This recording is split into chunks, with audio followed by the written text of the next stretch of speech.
Eh, bonjour à tous. Ça fait un petit moment qu'on s'est pas vu, hein. Je sais, mais bon, il y a eu pas mal de choses qui se sont faites ces derniers temps.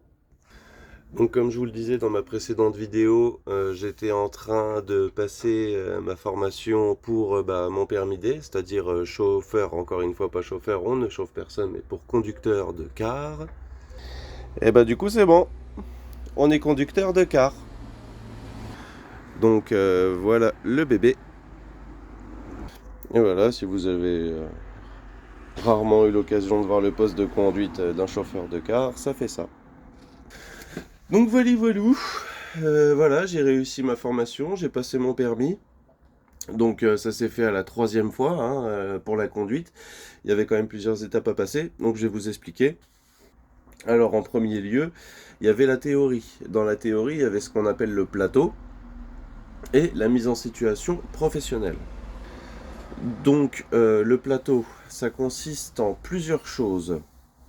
Donc c'est essentiellement de la manœuvre. En fait, on vous apprend à manœuvrer avec le véhicule, à apprendre à vous garer, tout ça. C'était sur un espèce de parking d'aérodrome. Et en fait, le plateau, ça consiste en trois points.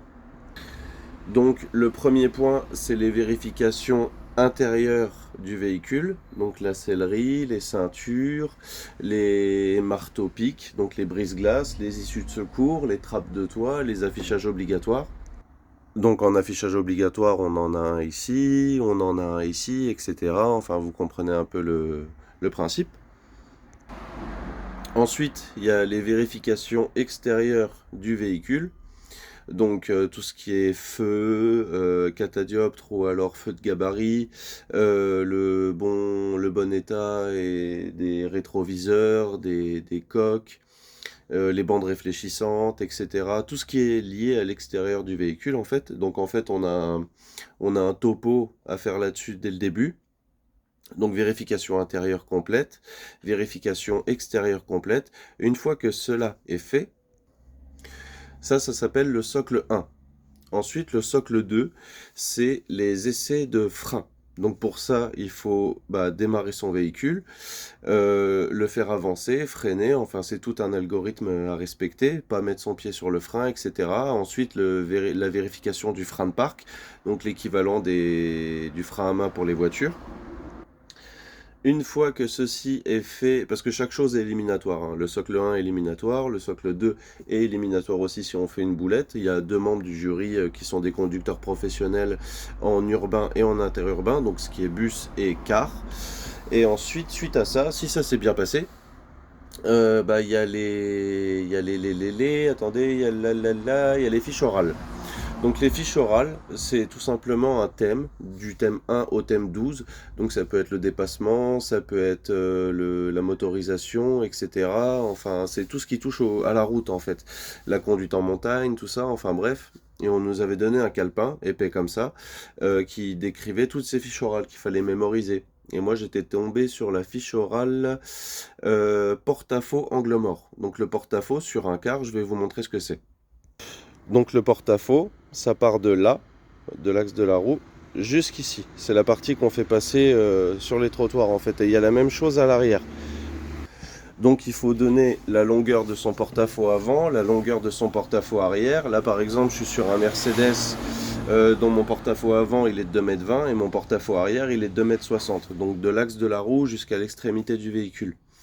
Ensuite, il fallait tout simplement expliquer ce qui se passe quand on prend nos virages, nos manœuvres, ce qu'on appelle le balayage, c'est-à-dire que quand on tourne, l'arrière tourne aussi, sauf qu'on peut emporter un souvenir si on s'y prend mal. Et une fois cette fiche orale terminée, et on a commencé la manœuvre.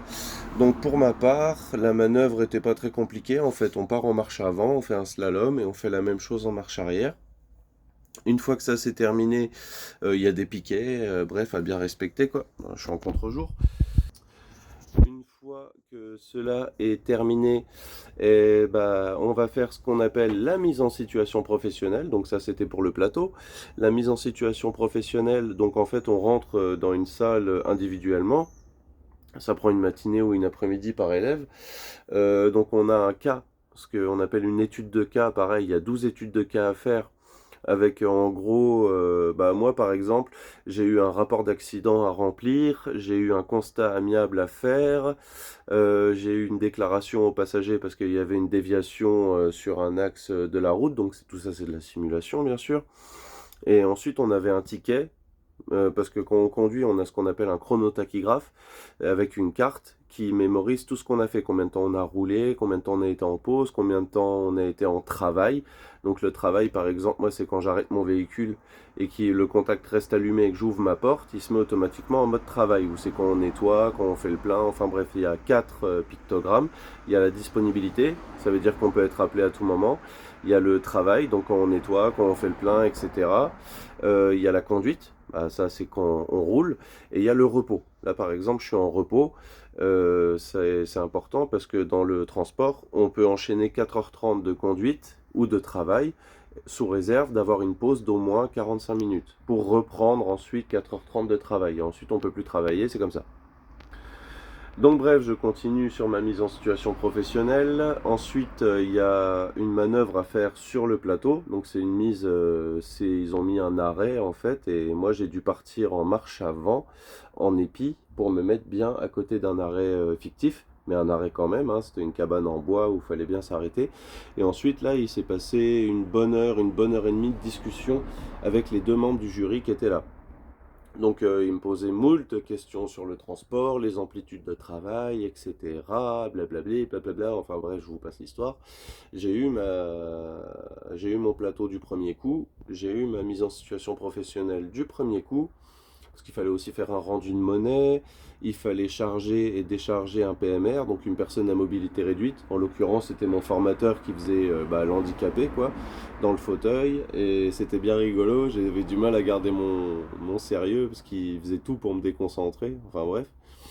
Et ensuite, bah, la conduite, je l'ai raté la première fois, parce que en fait, j'étais à un rond-point.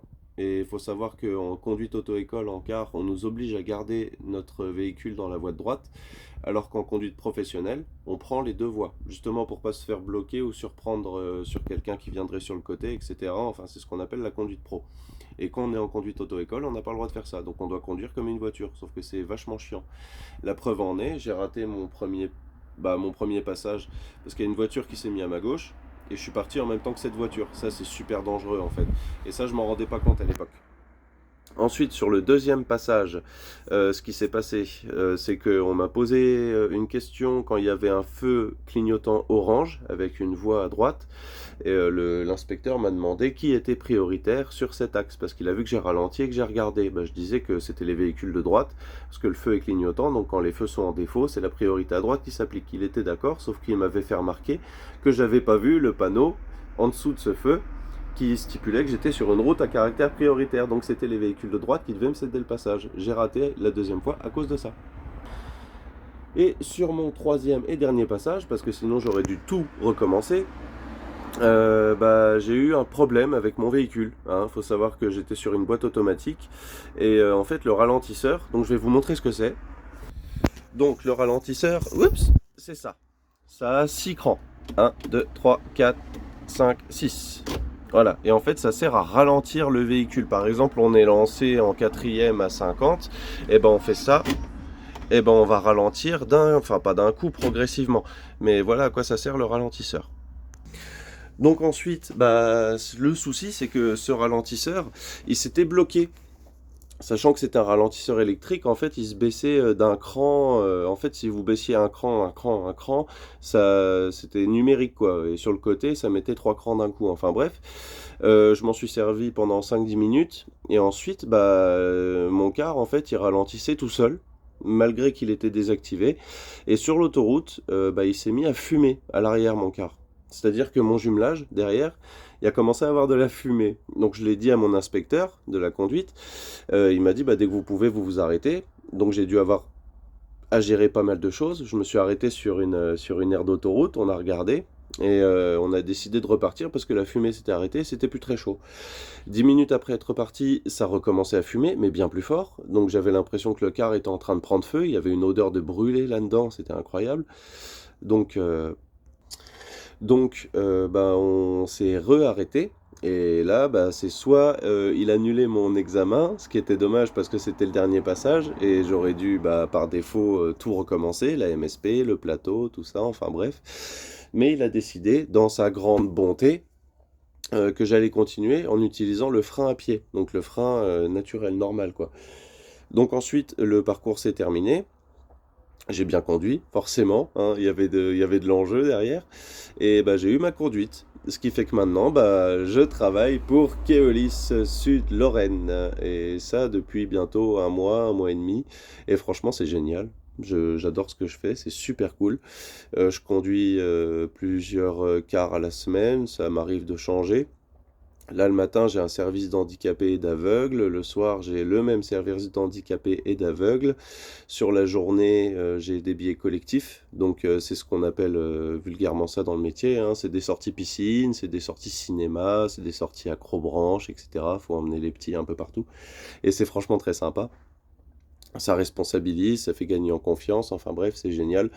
Voilà, c'était tout ça pour dire que j'ai réussi mon objectif et je suis heureux de l'avoir accompli.